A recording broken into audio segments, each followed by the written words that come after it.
Hey guys, welcome back to the channel. My name is Enneagram Fox and I'm a type 4, just trying to be a happier human. So today we're going to finish up soul child theory for types 2, 3, 4, and 5. I want to do this because I really want to get to the type 4 content that I'm planning to do. If you haven't heard already, I'll say this very briefly. I am planning to streamline all of my content to cater to type 4s because I am a type 4 and I realize that there's kind of a place for it, and a lot of my most popular content has been for type 4s. For today, we are going to do something a little bit different. For the past few videos, I have basically talked about soul child theory and said for each type, like how they can get in touch with their inner child. I'm changing it a little bit because I just kind of want to. I'm changing it to like how can that type express themselves in maybe a new way based on the type that type goes to in growth. I hope that makes sense. I'll explain it. Let's just get started. So first of all, I'm just gonna say there is some work being done in my neighborhood. We're just gonna push through it. If you can hear like the saw going, I apologize. I can't do anything about it unless I just wanted to go out and yell at the person and be a jerk. I'm not gonna do that. So yeah, if you hear like sawing in the background, it's my neighbor doing work on their home. So anyways, pushing through, our self-sacrificing type 2s were once creative, authentic children, and they looked a lot like a type 4. However, they felt like they were very unloved and unwanted the way that they were, so they sort of kind of backslid into becoming the type 2 adults that we know today. So my suggestion for a type 2 is to tap into their creativity like a type 4. That's what I was trying to explain before. I hope it's starting to make sense. So something that's very normal for a type 4 is to express themselves with their feelings, or to express their feelings. Type 2s have a lot of feelings, but usually they're uncomfortable with sharing those feelings because there's a lot of shame attached to those feelings. So my suggestion for a type 2 is to find some form of art that they enjoy: writing, painting, poetry, watercolors, acrylics, music, anything, visual arts, photography, sculpting, anything like that, and to express themselves with their emotions. So like, for example, if I'm a type 2, I can express myself by taking photographs, and maybe today I just felt really angry. I didn't want to express it. I felt a lot of shame. I didn't want people to know I was angry, but I just felt angry for whatever reason. So maybe I choose to get out my camera and go take pictures that just express my anger. And I'm not going to show them to anybody. In fact, I might delete them off my camera later, but it's just a way for me to get out and express the feeling or the emotion that I have inside.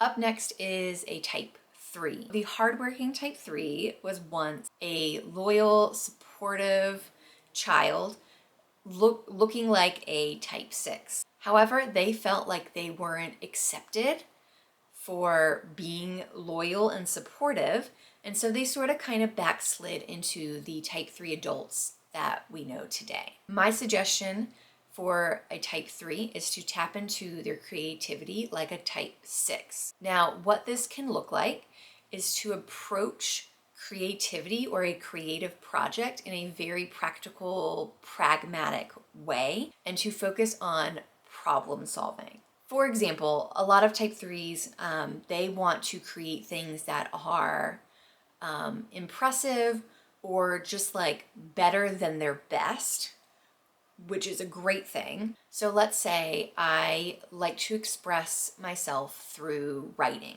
That's my art expression of choice. So maybe instead of trying to write an amazing story, I need to focus on the practical aspects, things like finding a publisher, and trying to write my, oh my gosh, what's it called? I keep wanting to call it a book report. It's not a book report.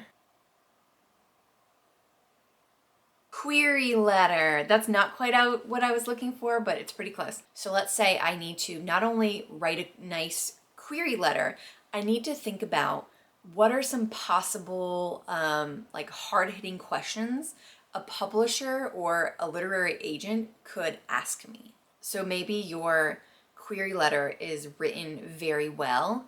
However, maybe someone's trying to play devil's advocate and they're asking things like, why is this character this way? Why are they not this way? And being able to give a clear response and not just like a, I don't know. So anticipating questions like that.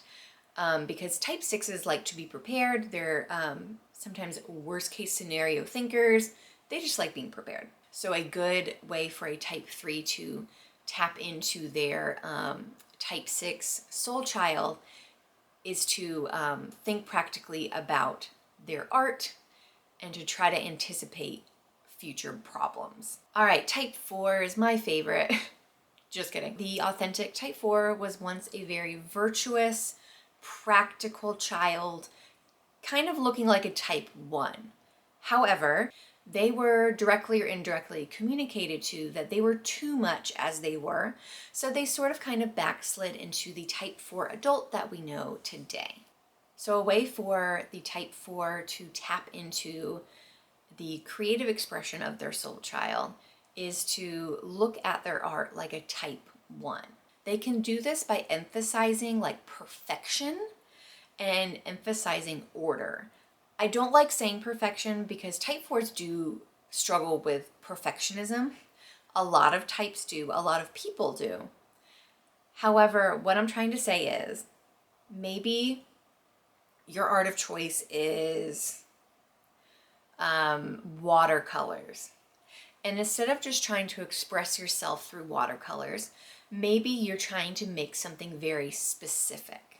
You're focused more on creating an order with your art, not necessarily just putting it all out there and, you know, showing the messiness of your emotions, which is a beautiful thing, but instead tapping into that type 1 soul child by just creating something very beautiful, something maybe that other people will enjoy, and doing it in a very orderly way.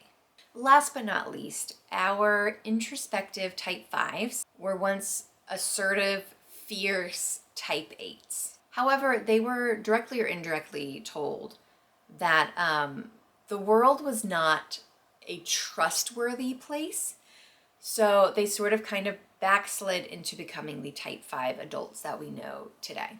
So one way that a type 5 can tap into their type 8 soul child is to express themselves in a bold way. I kind of don't like saying that, but type 8s are incredibly bold. And I think I don't like it because I don't think we have to be bold in order to create art. However, type 5s do have a boldness inside of them that sometimes they are so practical about that they don't like express it. And so it's good to express things. It's good to get things out, even if it's ugly, even if it's not what people want to see. So I think it's really important for them to tap into their soul child by expressing themselves in a bold way. So for example, maybe my art of choice is knitting. And maybe instead of knitting with muted or neutral colors, maybe I'm choosing bolder colors. Maybe I'm choosing a bolder pattern. Maybe I'm choosing a bolder project.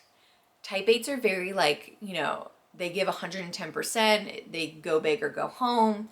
And so maybe you're like really good at knitting like scarves, but you need to just jump into knitting the sweater. Anything that feels really bold and feels like you're getting a little bit out of your comfort zone. So guys, that is it for today. I really truly hope that this was helpful for you. please be on the lookout for some type 4 content. I will continue to do the journal prompts each month until May or June, I think May. But then after that, all of the prompts will move to my memberships. More on that later.